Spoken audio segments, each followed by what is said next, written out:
about the transit of lunar nodes, known as Rahu and Ketu, in Indian tradition, on the Leo-Aquarius axis, and I will say a few words about eclipses on the same axis. Transit of lunar nodes on the Leo-Aquarius axis will last from the May of 2017 until the November 2018. But eclipses will appear in the same signs for a longer period of time. The first partial eclipse was in the sign of Aquarius in August 2016, while the last one is going to happen in the sign of Leo in January 2019. If you wish to better understand the meaning of lunar nodes as well as the eclipses in the context of your own natal chart, please order consultations with me. I offer a special reading based on ancient Indian techniques. The name of those consultations is Discovery of the Purpose and the Meaning of One's Existence. You will find more info about this on my web page. The name of it is wellbalance.cz. As you probably know, there are solar and lunar eclipses. Eclipses of other planets occur as well, but we are not going to talk about that today. Lunar eclipse happens during the full moon, while the solar eclipse happens during the new moon. Eclipse occurs twice in a year, with 6 months in between them, and they always appear in pairs. Eclipses happen because the Sun and the Moon cross their orbital paths, and that is also the reason why we have the phenomenon called lunar nodes. What are the lunar nodes? There are 2 lunar nodes and they have different names. In English we call them north and south nodes. They are also known as dragon head and dragon's tail. Indians call them, as I said, Rahu and Ketu. They are not celestial bodies as the sun, moon, planets are, but they are only points. At those points, solar and lunar pathways cross. As sun and moon are constantly moving, their paths are naturally crossing each other in a different points. But during the period of 1 year and a half, they meet on one zodiacal axis. That means on the axis of 2 zodiac signs opposite of each other, as are Leo, Aquarius, Cancer, Capricorn, Gemini, Sagittarius, and so on. So they always meet on one axis. In the year 2017 and 2018, they are going to meet on the axis of the Leo-Aquarius signs. I have online and live seminars and lectures on these topics, but for now they are not in English. I often explain in my seminars how Indian astrological tradition understands nodes and eclipses. Both are for extreme importance for the spiritual growth and life purpose of a person. Indians speak about nodes a lot because they are connected to the concepts of karma and dharma. Also, they are the main indicators of the path of the soul. There are also other reasons why Indians use them a lot, and one of them is that they do not work with outer planets, Uranus, Neptune and Pluto, as we on the West do. Studying of those planets, Uranus, Neptune and Pluto, often gives the same results as studying of the nodes in one concrete chart. The last time when lunar nodes were traveling on the Leo-Aquarius axis was from the October 1998 until the April 2000. Try to remember whether something important happened with you in that time. The transit was significant for the people who have the Sun, Moon, and especially Ascendant in Leo or Aquarius, and less to those who have other planets in those signs. If you have planets on this axis, one new life cycle has started for you in that time, that mentioned time, and now is coming to an end. And when something ends, something new begins. So Leo and Aquarius people are going to go through important life changes in the period from 2017 to 2018, or even a bit longer, because this cycle lasts 18 years. So we are going through 18 years cycles always. Changes that people are going to experience are different, and everything depends on individual predispositions. Also, many things depend on ages. So, for example, if you had a child around the year 1999, that does not mean that now, 18 years later, you're also going to have a child, especially if you are now more than 50 years old. But you will experience other important things, such as kids are going to school and leaving home, you are changing a job or making important professional decisions, deciding shall you buy or sell properties, changing life partner or meeting a new one, etc. People often ask how should they live in accord with the energy of lunar nodes, especially natal nodes. Honestly, one does not need to worry much about this. Lunar nodes represent one sort of energy that is a law, like natural laws are, like the law of time or even physical laws. The same way, lunar nodes represent the law of spiritual growth. Everyone lives in accordance with this law, and it is not a question whether we know or do not know how to do that. But there is one difference. Are we conscious of that or not? That's the difference. And do we understand and consciously accept our life path? Or we just go without being aware of this? If one wants to bring that into the consciousness, one usually consults the astrologer or spiritual masters who are more involved in those things, or people simply use their intuition. Intuition says a lot about this. It is also possible that the life situation pushes us in a different direction that is not completely in accord with our life path. In such times we feel lost. And then Rahu and Ketu come, cross the ascendant point, and help us to correct the wrong way. They push us where we should be. So what is the characteristic of the transit of lunar nodes through the sign of Leo and Aquarius? As the north node Rahu is in the sign of Leo and south node Ketu is in the sign of Aquarius, the rule is that we gain in Leo's domain and we let go in the domain of Aquarius. What I have said let go, where we have Aquarius in our horoscope, does not necessarily mean we lose something, but can mean that we learn in that area, become wiser, and gain deeper spiritual knowledge.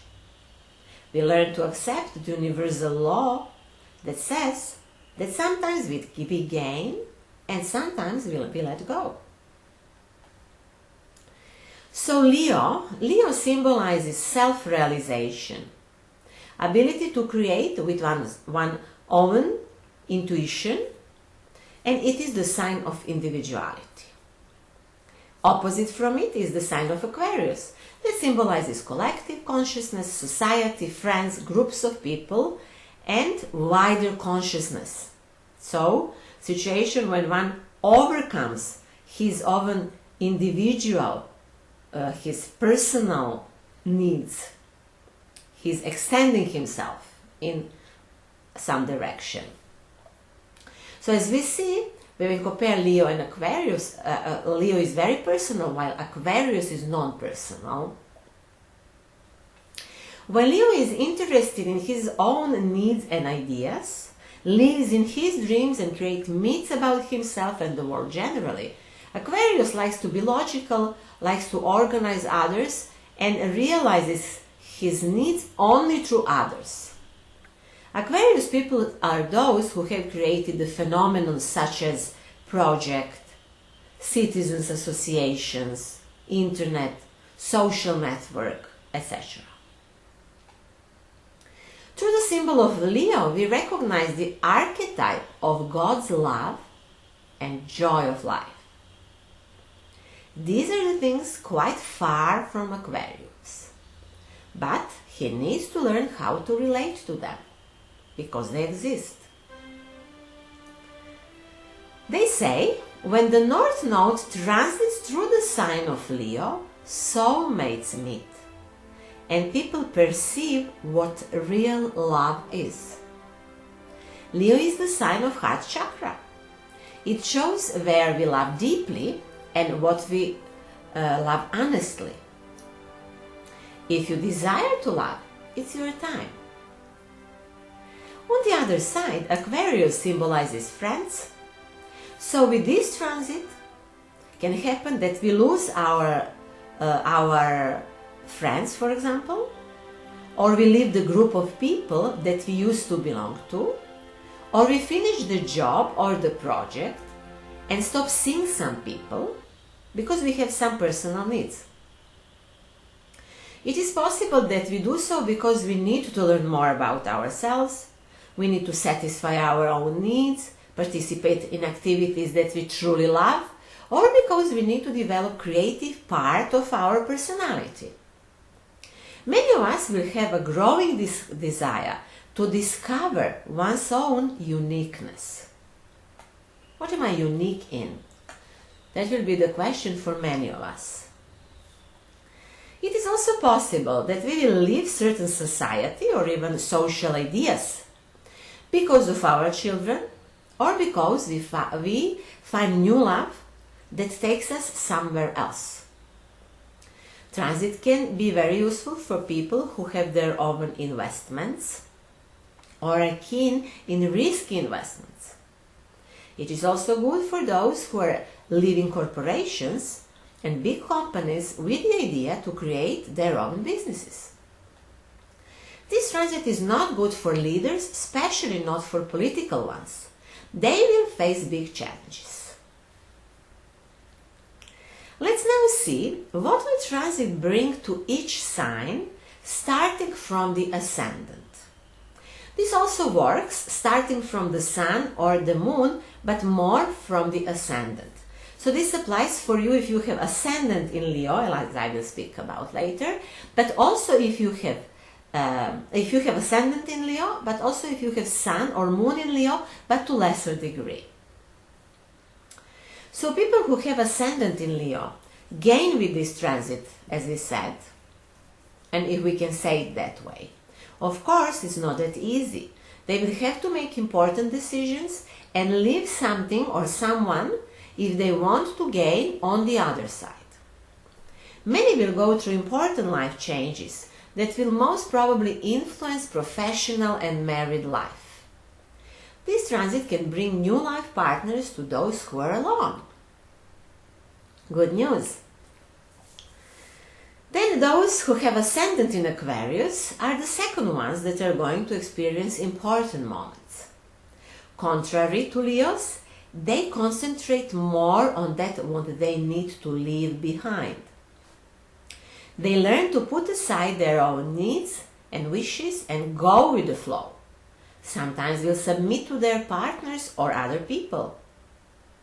And by doing so, they will gain important experiences and even grow spiritually. They also may have changes in the professional and marriage life.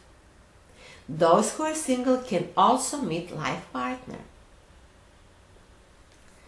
People with the Cancer ascendant have the opportunity to learn to rely on their own resources and abilities, and to learn to work for themselves, with their own resources, with their own knowledge. Many will gain money and eventually will gain confidence. Gemini on the ascendant. Of course, all of this works, as I said, if you have Gemini, a sun or moon, but more from the ascendant. We calculate this. They will become aware of their thoughts and fortunately learn that we create our reality with our thoughts, mainly or partly. So Gemini will learn how to communicate in a new way, and most probably they will start communicating in their favor if they did not do it before. Taurus on the ascendant is going to experience changes at home with their family life. They will maybe need to help their parents, or perhaps will gain help from their parents. Some will go back into the past to collect the knowledge about themselves. There can be changes on the axis home and this career. Maybe they will have to choose between those. Aries on the ascendant people will have a quite nice period for developing love life.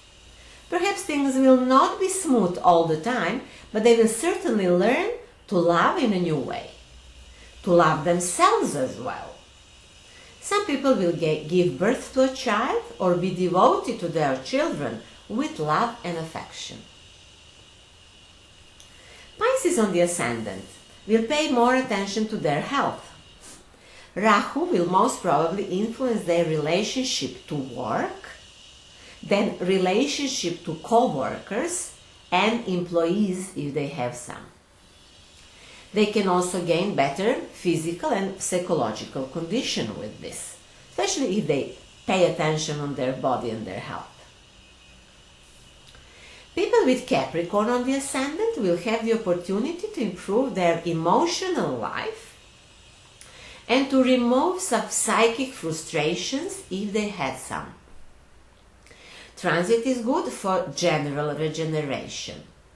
Their sexual life come into focus. Most probably they will wish to improve their sexual life. Those who deal in any way with other people's finances can gain materially here. And this transit is generally quite good for finances. Sagittarius on the ascendant will have the opportunity to travel to the faraway countries, and they love that. If not that, they will learn from other cultures in other ways. Many will spend time on dealing with philosophical and spiritual questions. Many will have a strong desire to fulfill their ideas and to teach others about them, about certain ideas they have. Younger people will make important decisions about studies. Go to study or finish the study or change the study and so on. Studies. Scorpio ascendant people will change life direction. Many will wish to leave home environment or to put aside family matters and to accept new challenges in their professional life. Now the question is whether they are able to do that or not. Some will feel the urge to do something big with their career. So let's hope they will make it. Libra ascendant people have reversed horoscope, as you probably know. When we look at the contemporary situation, their direction of growth is towards the 11th house. That is the house of Aquarius, but it is in the sign of Leo. This can mean that they need to be a part of the wider network or to extend their consciousness and overcome boundaries of their personalities. And they will do that through feeling their own uniqueness or through their own creative work. If Libras do creative work, this will be an extremely interesting time for them. Virgos on the ascendant. So those people have the opportunity to organize inner life, to relax and to rejuvenate. It's a unique transit for that. To do so, it will be good to be away from others, even to travel to far distance places. Some sort of isolation in this case is much needed. After this transit, Virgos will be ready for new type of contacts with others. They will later on, after a year and a half, be in the contact with completely different people than they were until they were now. So at the end, I will only remind you that we are going to fill mentioned transits in the years 2017 and 2018. While people who have planets in Leo and Aquarius will go longer through the time of transitions. So for them, it will work from 2016 until the first half of the 2019. The biggest pressure connected with lunar nodes we usually feel in the time of eclipses. This year they were happening in February. This year I'm in 2017. And we repeated in August 2017. I usually recommend to people to stay conscious in those times, not to drink alcohol, to sleep well, have a rest and pay attention what the Creator, or the universe if you wish, has to say. So that's all for now. If you wish to learn more about yourself, please order a personal consultations. All information are on the web pages of the Studio Well Balance. I have created a new web that will during the year have an English version as well. Now it does not still have. The address is www.symbolicthinking.net. If you like the video, please do not forget to subscribe or click like. Looking forward to seeing you soon, and until next time, wish you luck on your life journey.